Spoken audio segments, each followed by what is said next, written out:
Ako po si Martin, DPF operator ng TIT999. Nagamit ito ng 6 na araw na may bilang na 136 meters. Ito naman po yung aming printer red area. Ang aling palit po ng colored noong November 29 last year. Sa weight naman po July 13. Ito naman po ang aming cupping na may 70% not condition. Head clean.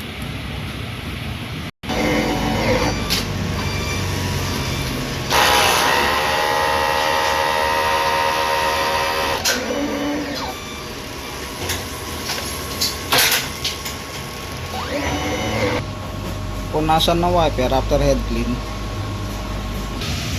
Nozzle check. Ayan po. Ang ink system po namin, tama lang po ang level. Ito po yung aming waste tank, nalinis lang po ng Saturday. Ito naman po ang aming ABR. Ito naman po yung stock unused ink po namin, tsaka green solution po. DTF powder at DTF film. Ito naman po yung weekly physical inventory report, updated. Consumables withdrawal, updated din po. Daily output record, updated public checklist. Yun lang, maraming salamat po.